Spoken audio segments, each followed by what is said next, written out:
Well, hey there, everyone. Happy Friday, April 10th, and welcome to Chart This with Dave Keller.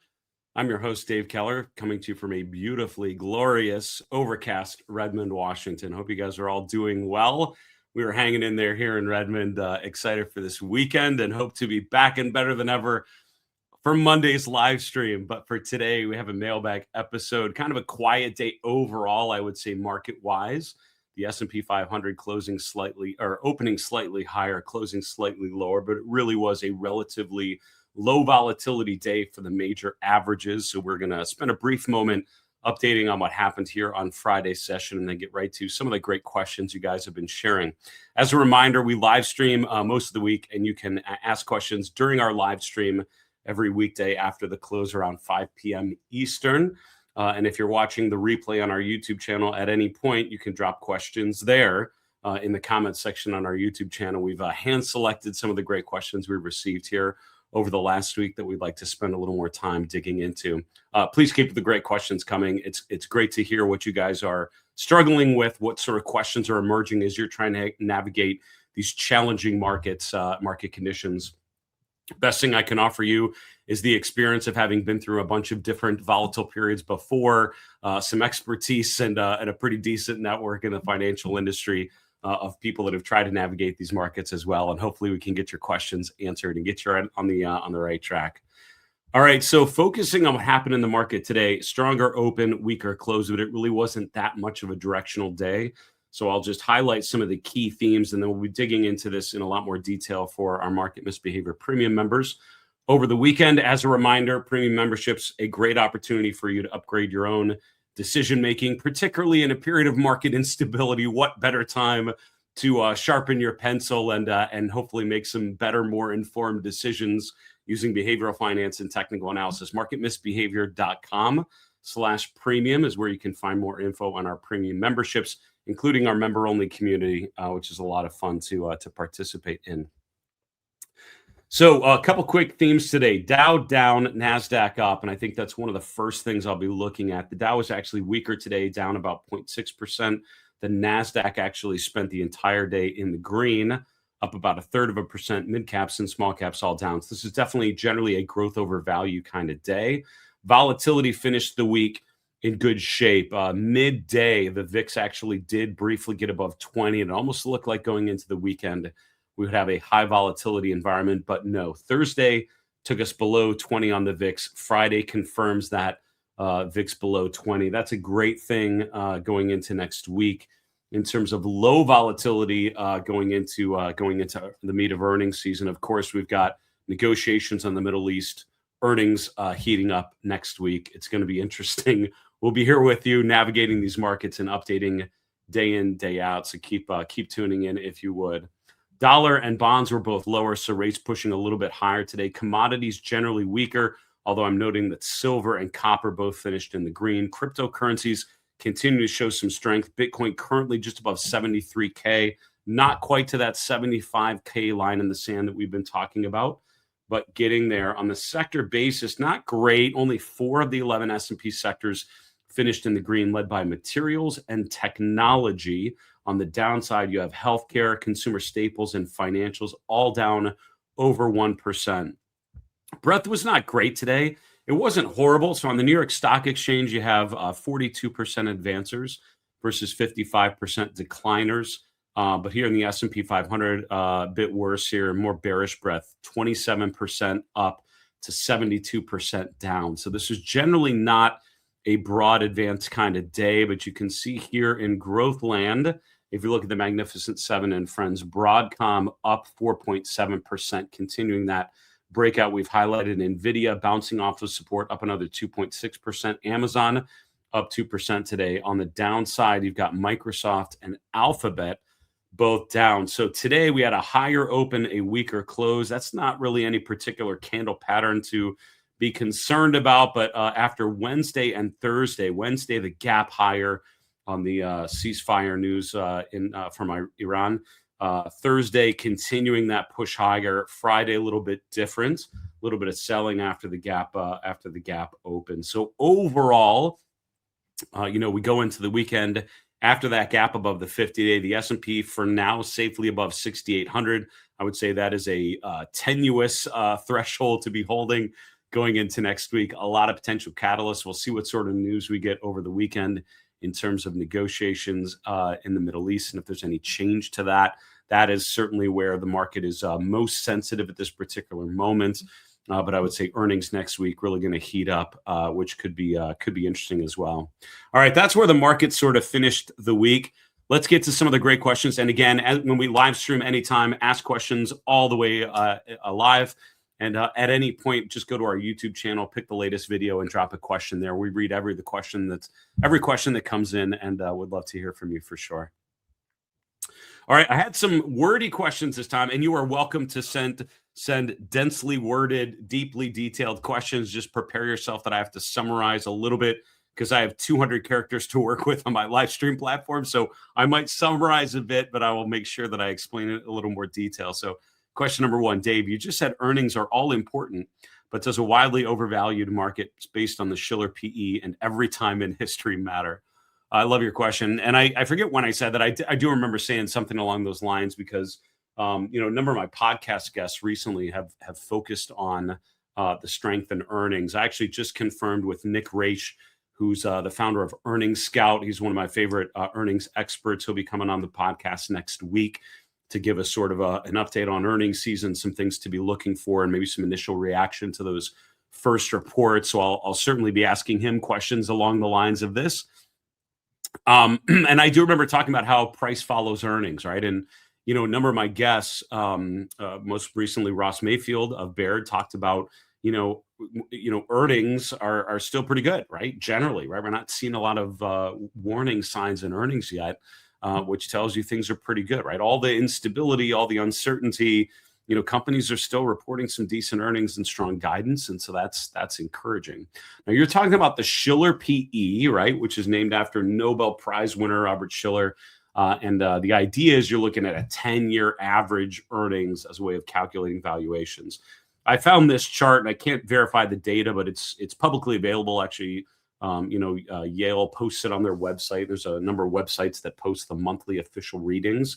And so this is a chart showing the Shiller PE ratio going back to the late 1800s. What you're talking about is here we are at 39.35 in April of 2026. The only other time we've been higher than that is at the technology peak. So, aren't we incredibly overvalued? And listen, I know this argument because I make it all the time. And not that I necessarily make it, but I ask people a lot about this argument. What about valuations? And so here's what I would say, a couple comments on this, right? The Shiller PE would imply that stocks are very overvalued here. Now, someone who is defending the price levels of the indexes right now would say in a growth-driven bull market, valuations are always going to look rich, right? Because what happens is there's a lot of optimism about future economic growth. And as a result, people are willing to pay even more now for the potential earnings going forward. And this, whole AI thing is giving people a ton of optimism about future earnings growth that have not been experienced yet, to be clear. But that is justifying higher prices now for those unrealized gains going forward. So that's the argument for high valuations. And again, even when the PE is around 20, that still says you're paying 20 times earnings, right? So then there's a built-in kind of premium because you're paying now for earnings coming later, right? So that's the general kind of equity risk premium. This is the value you're paying now for the possibility or the promise of future earning, the expectation really of future earnings. Now, having said that, we're way above those extreme, those previous extremes. Now, the last time we were up anywhere near this region was in the mid to late 90s, which again was another kind of bull market phase. So, and a growth-driven bull market, right? This is sort of the dot-com era. So you're right in that valuations are relatively high using this particular threshold. Here's a problem I have. You could have made that same argument here in October of 1995 when the Shiller PE went above 24. That was actually the highest, PE ratio using this methodology that we'd seen for 30 odd years. Last time was in the mid 60s, the go-go years in Wall Street. The only other time we'd been anywhere near this high was back here going into the Great Depression. So wouldn't stocks be by that argument, how can you imagine, how could you justify a PE ratio this extreme? Now that was in 1995, and the next 5 years were essentially the biggest bull market in history after the mid 1980s kind of Reagan era. So the problem with valuations is when you do historical comparisons and you look at how high we are and say, well, how could we justify going further? Valuations can go a lot higher. They just can. And so even, if you're comfortable calling October of 1995 overvalued, that's fine. And I think you could still justify that it's overvalued, but that doesn't mean that the market can't go up for years. So do I want to be all bearish because the market's overvalued and miss on the late 90s? The answer is no, I do not. I would rather participate in that uptrend in the 90s. So the problem I have with valuations, they often look rich during a bull market phase. If you get caught in that historical comparison too often and too literally, and just think because we're at some of the highest levels we've seen since some previous peak, that means we can't go higher, you miss out on some of the best rallies in the history of the equity market. So I would rather participate and then just, recognize the fact that we're definitely valuing AI related names to an extreme level. Is that sustainable? The answer, if you look at market history, is yeah, that's actually sustainable for years. At some point, right, the tech bubble burst, the dot-com bubble burst. And then you could look back and say, wow, a Shiller PE around 43 was now the new high. But before then, we hadn't gotten above 31, right? So anything above 31 over here is pretty ridiculous. But the last 3 years of the dot-com bubble had those extreme valuations. So I hope I've made my point, right? I mean, your point is well taken. Are we overvalued based on the Shiller PE? 100% yes. Does that mean that the market can't go a lot higher for a long time? No, it doesn't. And so that's why using the Shiller PE as a reason not to own stocks, actually history doesn't back that up particularly well. Hope that makes sense. Next question. How has the rise in algorithmic trading, high frequency trading, and increased market automation changed the behavior of the financial markets? And you actually had a bunch of comments, right? How have you observed changes in how price action, tape reading, and technical patterns form on intraday versus longer time frames compare with earlier in your career? Do you see any patterns come up more or less frequently? And then a little bit more after that. So really, really great questions. And so the short and I've had a version of this question, to be honest with you, for a long time, right? High frequency trading has been around for a while. Dark pools have been around for a while. Decimalization, and they're just since I've been involved in the market since 2000, there have been so many structural changes in the market, just the way that stocks trade now versus 26 years ago. I mean, it's night and day. I mean, it's almost unrecognizable. So, but all along the way, I've been asked about this, technology X, what this new thing, how is that impacting things? So what does that mean? So I would say a couple high level, and again, this could be the subject of a weekend long retreat. We could go somewhere on a resort and debate this over drinks at the lounge for many, many hours, and maybe that's something we could do at some point. But I'll give you some initial thoughts on that. How much has changed? I mean, undeniably, there have been changes in the market. I would say back when I was getting started, day trading was a legitimate, I would say, very accessible thing. I remember starting a day tech online account and actually seeing how you could, trade in and out of positions, just because high frequency trading wasn't really a thing yet, right? I mean, the capabilities weren't really there.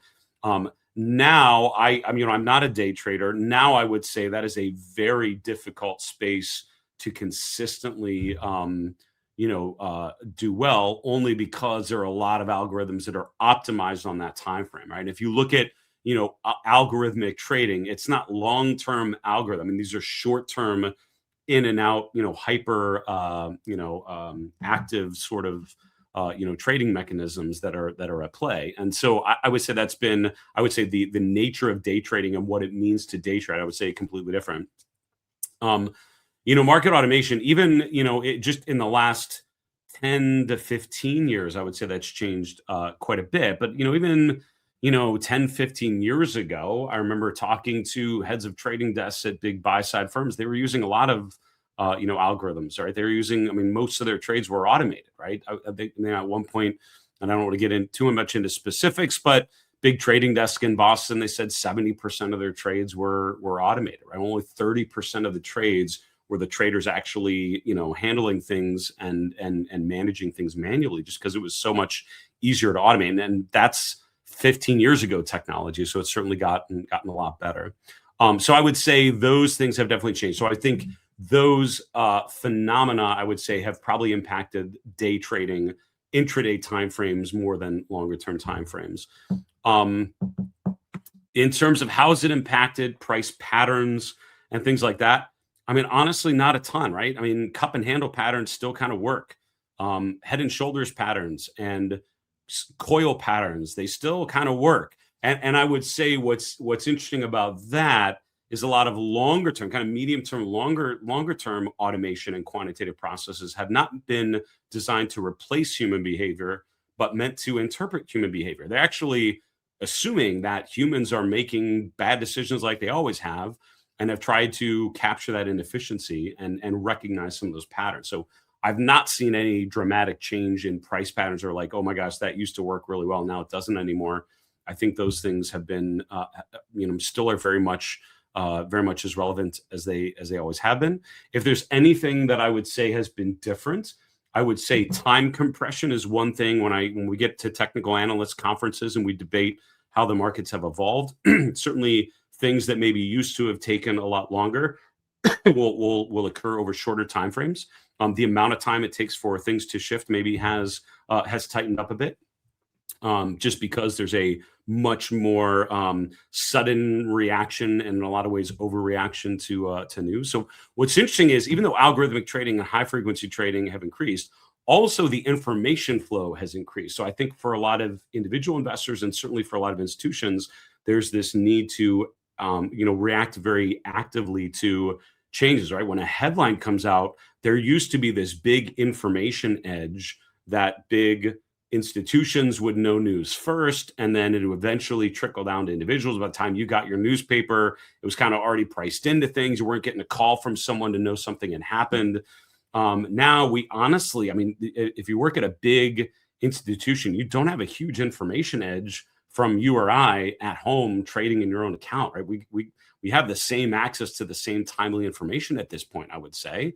That's one of the great, I think, changes in technology and how that's improved life for individual investors. So I would say, for me, I would say that ability to react to information quickly is perceived as an advantage. I would say that certainly seems to inject a lot of volatility, and there's a lot of quick reaction to big market moving events as much as ever. So that's how I would say that. So generally, and you asked about timeframes in your question, I would say, yeah, generally speaking, in my experience, it's impacted short-term timeframes because all the algorithmic stuff, the high frequency, all of that stuff is designed to automate very short-term timeframes. As a matter of fact, a lot of the great academic research explaining quantitative, advantages, right, of automating trading, it's all, predictive market. It's all very short term. It's all, predicting what's going to happen tomorrow or the next hour. Like it's very, very short term. Over the medium term and long term, which is where I tend to operate more as a position trader, the best AI run funds are not doing much better than the human run funds, to be honest with you. Arguably, they're doing a little bit worse. So I don't think there's a huge advantage at this point of automation on those longer term timeframes. I think being a thoughtful investor and having a consistent process still matters. It's so interesting. And it's so funny. When I was just getting started in the industry in 2000, I was asked these questions about decimalization, about early automated trading, which was just a very different form back at that point. But it was just the idea of what these technologies could evolve into. And there have been technology evolutions in dramatic ways, but I'm still getting same questions about how those technologies are going to change. And you can still make money, I think, analyzing charts. So that's probably the most encouraging thing I could tell you. All right, next question. Is there a general rule of thumb regarding how far back in time one would go for the starting point for Fibonacci retracements? And you actually asked about a specific one here. Lumentum Holdings, ticker LITE. I don't know this name particularly well. To technology stock, good chart though. All right, so you're saying you're applying Fibonacci retracements. Yeah, I have the beginning of the Fibonacci retracement on April 4th of 2025, and I have your question down here on another screen. So I'm just gonna quickly follow what you're saying. All right, and then I could have also started the retracement at other lows. Yeah, like November, right? Any of these kind of swing lows along the way, that's true. And then regarding the highs, Light made new highs and all these things show, right. Okay, so where do you put the Fibonacci retracement? Yeah, I get what you're saying. You're basically saying, where do I put them here? So great question. And I would say when you're applying Fibonacci retracements on the chart, I mean, in some ways, this is more of an art than a science, to be honest with you. I always tell people use significant peaks and valleys, right? So if you think about sort of the general move in the chart, you don't want to pick some random like secondary swing high or low to apply a Fibonacci retracement. You want to think about like the major turning points to anchor that analysis. So yeah, the April 25 low makes a ton of sense because it's a low surrounded by higher lows. This is obviously a significant turning point, makes a ton of sense. The January 2025 peak makes a ton of sense. It's the highest high for months in either direction. So using those as anchor points makes a ton of sense. Where do you put the Fibonacci retracements today? Here's the thing. I would argue with Light, it's probably not a great reason to use Fibonacci retracements now, because if you're applying Fibonacci retracements now, what you would basically be saying is, all right, that was a significant low. This is a significant high. And I don't know if I'm prepared to say that yesterday, Thursday's session around 965 or so, I'm not prepared to declare that that was the peak because we don't know that yet, right? Because we're still kind of in an active uptrend. Fibonacci retracements are meant to identify potential support levels once a stock has had a really good run and it turns lower, or once the stock has had a significant run lower and starts to turn higher. That's when we would start to apply Fibonacci retracement. So does it make sense to apply them on a chart like Light that's still in a significant uptrend? I would argue probably not.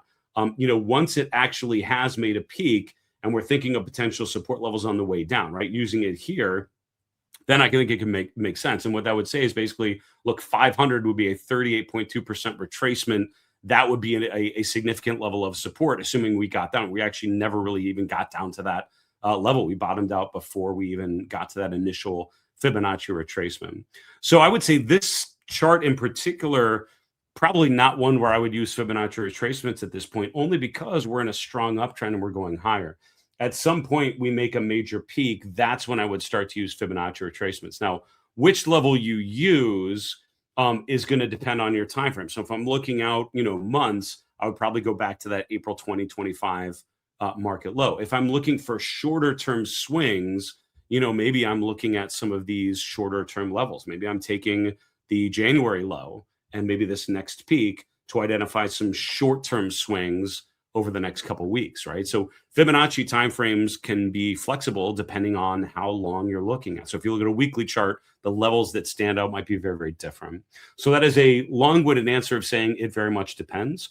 What I would tell people is you use Fibonacci retracements once we've established a major peak or a major low, and we're trying to identify some support or resistance between there, right? Once the S&P kind of peaked around 7,000 and it appeared clear that we were at least going to stay there for a while, that's when I use that high, and that's when I use the major low from April of 25 to sort of set up that framework. But until we made that peak, didn't make a ton of sense to do it yet. And then, again, I think it's, generally speaking, pick the significant peaks and valleys, and that's up to you to look at the chart and think about what are the significant highs or lows. So Fibonacci retracements are designed to look at charts that are retracing between two extremes, which means we need to have those extremes established. So in a primary bull market that's just ripping higher and higher and higher, long-term Fibonacci retracements, not super helpful because we're not looking for big retracement levels just yet. So when we have an initial breakdown of like the 21-day EMA, the 50-day simple moving average, those are the reasons why I would say, all right, now that we've broken down a bit, let's look at some big Fibonacci levels and see where those might be. All right, we're going to continue on with a couple more questions here in a minute. Before we do so, I want to thank one of our longtime partners, Seeking Alpha. If you go to marketmisbehavior.com/Seeking Alpha, You can learn more about their premium memberships. They've got some really fantastic tools only for premium members. Their portfolio health check allows you to basically take your portfolio to the doctor for a wellness visit, see which areas of the portfolio may need your attention. And I think that's super helpful. They have a quantitative model, which I think is fantastic. Really apply some of the best practices in the institutional community to help you identify stocks showing characteristics of similar successful companies before they really had some successful runs. Again, more info at marketmisbehavior.com/seeking alpha. If you use my link, you get 10% off a new premium membership. Check it out, won't you? Next question. Can you comment on Elliott Wave analysis for the S&P 500? I'm seeing the February-March downturn was wave 1. Now we are in wave 2, or the bull trend resumes. And I'm summarizing from a very long question that you shared with me, and I appreciate it. You shared a lot about specific percentages, basically saying you're thinking this is a wave 1 from the January peak, February to March downturn. So from here to here as a wave 1, you said it's about a 10% drop. And yeah, right, if we look at there, it's about 9.7, 9.8%. Correct. And so down to there. And then is this a wave 2? And you had said wave 2s usually bounce about 4 to 7%. So I'm not going to question your math or the best practices on percentages. I'm not a big Elliott Wave aficionado, although I do, part of getting the CMT exam is you have to, designation is you have to study things like Elliott Wave and understand the rules and the mechanics, but it's not something I use often. What I have found in my experience is it's really helpful to, refine your technical toolkit to things that you are super passionate about that you think give you an edge, but then I'm always open to other people using other disciplines. So I have a couple analysts that I love chatting with who are Elliott Wave, heavy Elliott Wave users. And I love picking their brain on, look, how are you seeing this?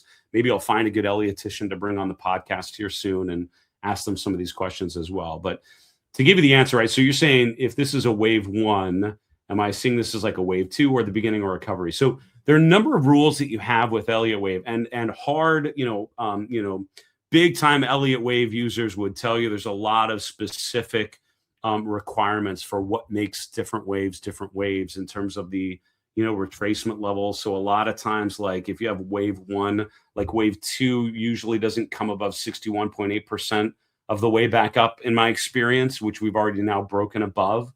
But those retracement levels for me are more guidelines. I don't think they're hard and fast rules. But one hard and fast rule is, wave 2 can't go higher than the start of wave 1. So if the S&P would go above 7,000, that would mean that was definitely not wave 1. That has to be something else, because wave 1 means it's wave 2, and then you have a big wave 3, and then wave 4, and then wave 5.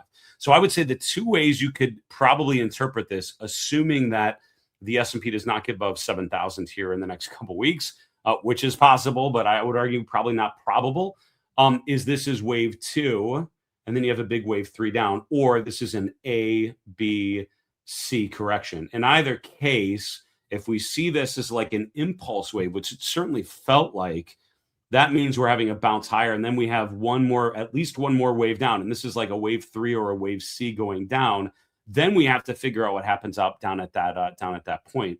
So from an Elliott Wave perspective, and again, otherwise this is some exotic Elliott Wave count that I'm probably don't just have under my fingertips because I don't use it a ton. But it would seem to me that this certainly felt from a behavioral perspective like an impulse move, meaning a move in the direction of the primary trend. This has felt like a counter trend move. The last couple of days have shaken that a little bit because this has felt more like a gap, and we're seeing a lot of improvements in breadth and other things that make this feel like this is more of a primary uptrend at this point, certainly at the end of this week.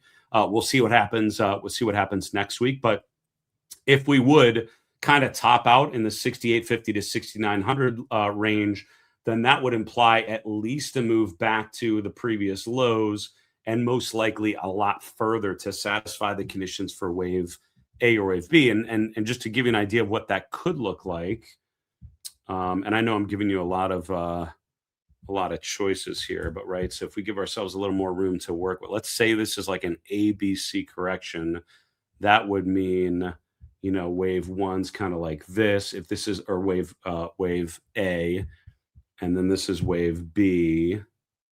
up here, then let's like wave C gets down to that point, right? And so wave A and C are usually pretty even.